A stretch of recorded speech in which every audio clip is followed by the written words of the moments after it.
So students, in our previous videos we have already discussed about the acceleration due to the gravity. We have already completed.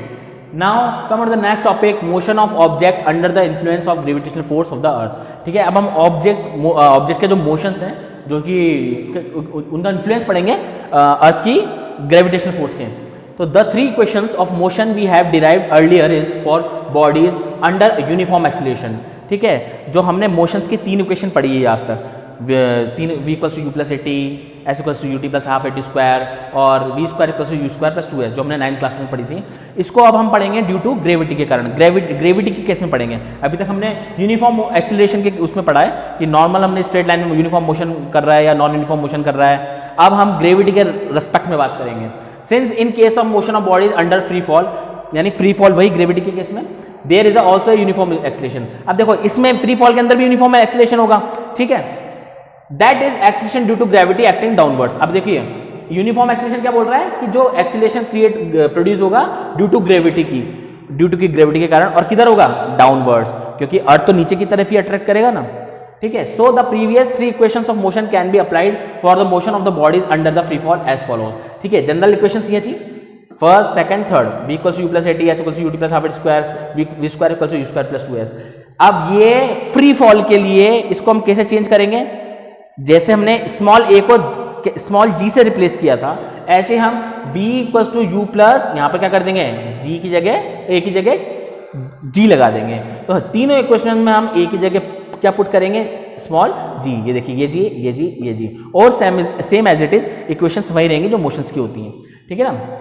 Where h is the, अच्छा इसके अलावा एक difference और बताना भूल गया मैं आपको. यहां पर हम s डिस्टेंस को s से कंसीडर करते थे, यहां पर हम करेंगे h मींस हाइट से. ठीक है, तो दो चेंजेस हैं. एक तो a की जगह g आएगा और यहां पर s, देखो इक्वेशन नंबर सेकंड में यहां s है, थर्ड में यहां s है, तो यहां पर h आ जाएगा और यहां h आ जाएगा. Where h is the height from which the object falls, t is the time of fall, u is the initial velocity and v is the final velocity when the body accelerates at g. यानी h क्या height, जहां से object fall हो रहा है, t time fall का time, and u इसकी initial velocity को रिप्रेजेंट कर रहा है, v फाइनल वेलोसिटी को रिप्रेजेंट कर रहा है, और स्मॉल g बॉडी के एक्सेलरेशन को ड्यू टू ग्रेविटी रिप्रेजेंट कर रहा है. In solving numerical problems we should remember the following points. अब जब भी हम न्यूमेरिकल सॉल्व करेंगे तो हमको कुछ पॉइंट्स को याद रखना जरूरी है, इनको फॉलो करना जरूरी है. First point, if an object falls vertically downwards, यानी अगर कोई ऑब्जेक्ट वर्टिकली डाउनवर्ड्स फॉल हो रहा है, ठीक है, then acceleration due to gravity is taken as positive. तो हम स्मॉल g की वैल्यू जो है एक्सीलरेशन ड्यू टू ग्रेविटी, उसकी वैल्यू लेंगे हम पॉजिटिव. ठीक है, since its velocity increases while falling, और ड्यूरिंग फ्री फॉल इसकी वेलोसिटी इंक्रीज होती जाएगी. Second, if an object is thrown vertically upwards, अगर ऑब्जेक्ट अपवर्ड्स थ्रोन किया जा रहा है कोई भी अर्थ सरफेस से, then acceleration due to gravity is taken as negative. तो स्मॉल g की जो वैल्यू हमको क्या कंसीडर करनी है? नेगेटिव लेनी है, since its velocity decreases as its move upwards, क्योंकि जब ऊपर की तरफ मूव करेगा तो उसकी वेलोसिटी डाउन होएगी. So let's start a numerical on the basis of gravitational fall. A ball is thrown vertically upwards with a velocity of 25 meter per second. एक बॉल को वर्टिकली अपवर्ड डायरेक्शन में throw किया जाता है, और किस velocity से? 25 metre per second. If small g is 10 metre per second square, देखिए एक्सीलरेशन ड्यू टू ग्रेविटी की वैल्यू गिवन है यहाँ पर 10 metre per second square. Then calculate height it reaches, मतलब वो ऑब्जेक्ट जो मैंने थ्रो किया है 25 मीटर पर सेकंड तक, 25 मीटर पर सेकंड से वो किस हाइट तक जाएगा, और second time taken to return back, और उसको थ्रो करने के बाद वो रिटर्न बैक होने में कितना टाइम लेगा. तो मेरे को ये दो पॉइंट्स फाइंड आउट करने हैं. सो फर्स्ट, सबसे पहले we have to write the given values. कौन कौन सी वैल्यूज गिवन है? क्या गिवन है? सबसे पहले 25 मीटर पर सेकंड स्क्वायर. अब ये कौन सी वेलोसिटी होगी, इनिशियल या फाइनल? ये होगी इनिशियल वेलोसिटी, क्योंकि इस वेलोसिटी से ऑब्जेक्ट को थ्रो किया है. तो ये हो गई आपकी u equals to 25 metre per second. Next क्या गिवन है? Acceleration due to gravity, that is g. ये कितना है? 10 मीटर पर सेकंड स्क्वायर. ठीक है, अब जैसे मैं बॉल को थ्रो करूंगा एक पर्टिकुलर सर्टेन वेलोसिटी से, एट लास्ट वो ऊपर जाके क्या हो जाएगा? ऑब्जेक्ट रुक जाएगा and then it will return back, और वहां से रिटर्न बैक होगा, तो फाइनल इसकी वेलोसिटी क्या हो जाएगी, 0. So that's why we taken v equals to 0. Okay, अब फर्स्ट केस की बात करते हैं कि g अपवर्ड्स, g की वैल्यू मैं 10 मीटर पर सेकंड ले रहा हूं और ऑब्जेक्ट जा रहा है मेरा अपवर्ड्स डायरेक्शन में, तो ये ग्रेविटी के अपोजिट डायरेक्शन में मैं ऑब्जेक्ट मूव कर रहा है, इसलिए g की वैल्यू क्या लेंगे हम, माइनस साइन के साथ.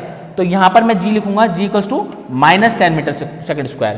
ठीक है, तो फर्स्ट हाइट इट रीचेस. अब मेरे पास 3 इक्वेशंस हैं. ठीक है, h मेरे को फाइंड आउट करना है फर्स्ट केस के अंदर, हाइट. तो फर्स्ट इक्वेशन होती है v equals to u plus gt. ठीक है, तो मेरे पास टाइम गिवन है, टाइम गिवन नहीं है. सेकंड इक्वेशन होती है मेरी h equals to ut plus half gt square. इसमें भी t आ रहा है तो वो भी मेरे पास गिवन नहीं है, थर्ड इक्वेशन होती है v square equals to u square plus 2gs. इसमें मेरे पास v गिवन है, u गिवन है और g गिवन है और 2gh और h मेरे को फाइंड आउट करना है. तो मैं कौन सी इक्वेशन अप्लाई करूंगा, यूजिंग इक्वेशन नंबर 3 मोशन की. तो ये क्या होता है, v square equals to u square plus 2gh.